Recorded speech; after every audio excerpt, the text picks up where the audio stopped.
Good morning students. I am Bharti Singh, your SST teacher. How are you students? I hope you all are fit and fine. Students, class 7th. आज मैं आपको political social and political life third का second का book read करा रही हूँ क्योंकि because history और ज्योग्राफी आपकी ख़त्म हो चुकी है. मतलब इट मीन्स 2 चैप्टर कंप्लीट हो चुके हैं. हिस्ट्री के 2 chapter with PDF and geography के 2 चैप्टर विद पीडीएफ कंप्लीट हो चुके हैं. It has completed. अब now we start book social science की social and political life second part third. कौन सा पार्ट चल रहा है? थर्ड. और इसका फर्स्ट चैप्टर आज हम रीड करेंगे. फर्स्ट चैप्टर का नाम है, ये यूनिट 1 का है, equality in Indian democracy. Equality means होती है समानता. क्या होती है? समानता. समानता मतलब सब लोग इक्वल हैं, किसी में भी कोई भेदभाव नहीं है.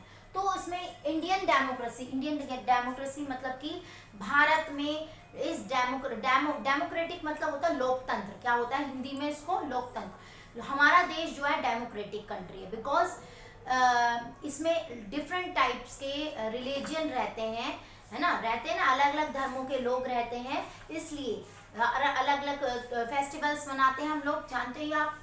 ठीक है, तो इसलिए हमारी जो इंडिया है वो कैसी है? डेमोक्रेटिक कंट्री है, मतलब लोकतांत्रिक देश है हमारा. तो डेमोक्रेसी पढ़ेंगे हम. फिर इक्वल राइट टू वोट, मतलब कि सबको समानता है, सबको मिलना चाहिए, सबको अधिकार है वोट डालने का. जब 18 ईयर्स से अबव हो जाते हैं तब वोट डालने का क्या है? अधिकार है.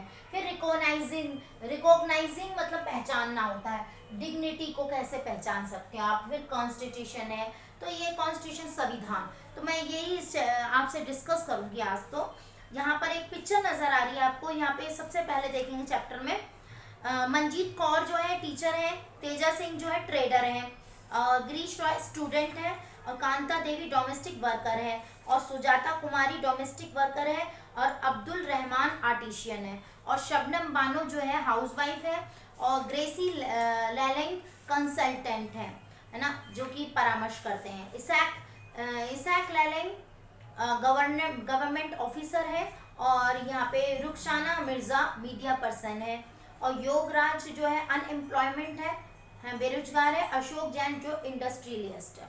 मतलब ये क्या है? सब लोग अलग अलग हैं, मतलब सब लोगों का अलग अलग काम है, कोई सबके नेम अलग हैं. नेम अलग होने के साथ उनके प्रोफेशन भी अलग अलग है. तो यही तो डाइवर्सिटी होती है. ठीक है, विभिन्नता.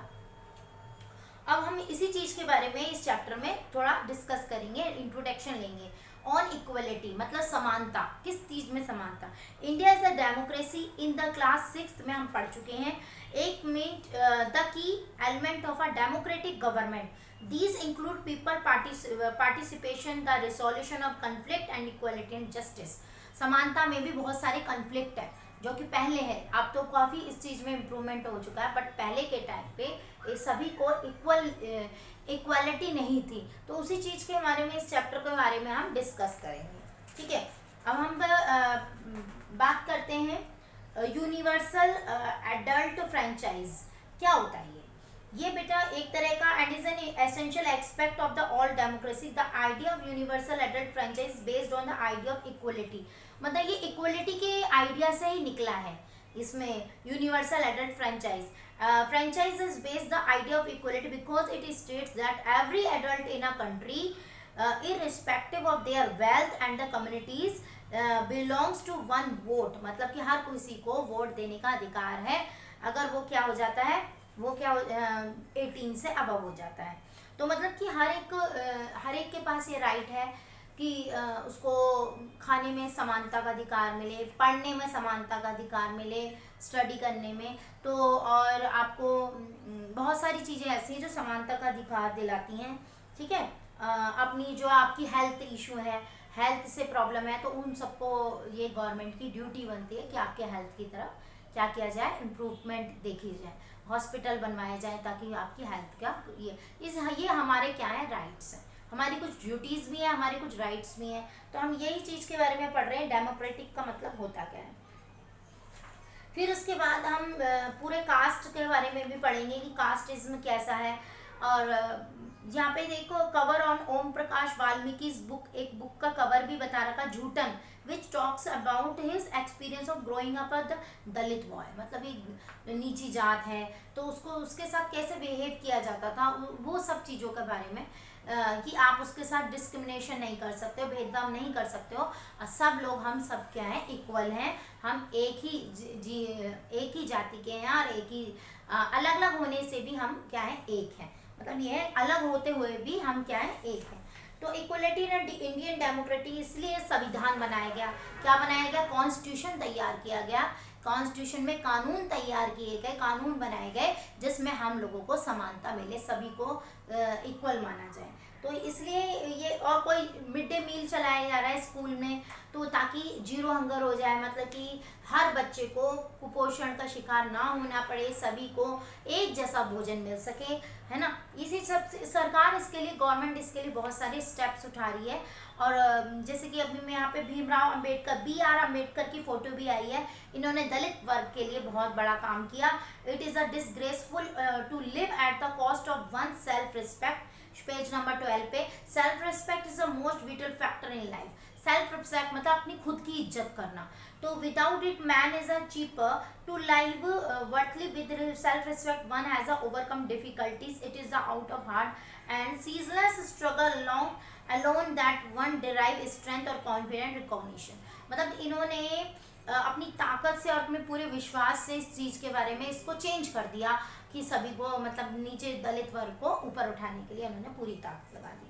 अब है इसी के बारे में यहाँ पे कुछ एक पिक्चर भी दे रखी है, Rosa Parks and African American women है, change the course of American history within one defiant act पे के लिए उन्होंने चेंज कर दी थी। यहाँ पर सिविल राइट मूवमेंट भी बताया गया है, इसमें 1964 में डिस्क्रिमिनेशन के ऊपर पर भेदभाव जो होता था उसके ऊपर, उसको खंडित करने के लिए, उसको तोड़ने के लिए ये चैप्टर पूरा हो चुका है। चैलेंज भी आए डेमोक्रेसी के लिए, क्या क्या चैलेंजेस आए, चैलेंजेस मतलब कि क्या क्या आपके सामने प्रॉब्लम्स भी आई इनको सॉल्व करने के लिए, एकता लाने में भी कितनी प्रॉब्लम्स आई, तो ये भी हम उस पूरे चैप्टर के अंदर रीड करेंगे। बहुत अच्छा चैप्टर है ये, आपको जब आप ये चैप्टर रीड करोगे तभी भी आपको बहुत अच्छा समझ में आएगा। देन मैंने आपको इंट्रोडक्शन दिया है कि इस चैप्टर का मेन थीम क्या है, कि मेन थीम का मतलब है इसमें है क्या, ये बता दिया आपको कि भी इसमें इक्वलिटी के बारे में और डेमोक्रेसी में लोकतांत्रिक के बारे में चैप्टर है। तो अब हम लेक्चर 12 में पूरा इस चैप्टर को डिस्कस करेंगे, और आपको मैंने आज जो इंट्रोडक्शन दिया है तो आपको क्या करना है, सबसे पहले you have to read this chapter carefully, बहुत अच्छे से इस चैप्टर को पढ़ना है, इसमें जो जो चीज़ें नहीं आती वो अंडरलाइन कर लेनी है, और फिर उसके बाद मैं लेक्चर 12 में आपसे डिस्कस करूँगी। Thank you so much students.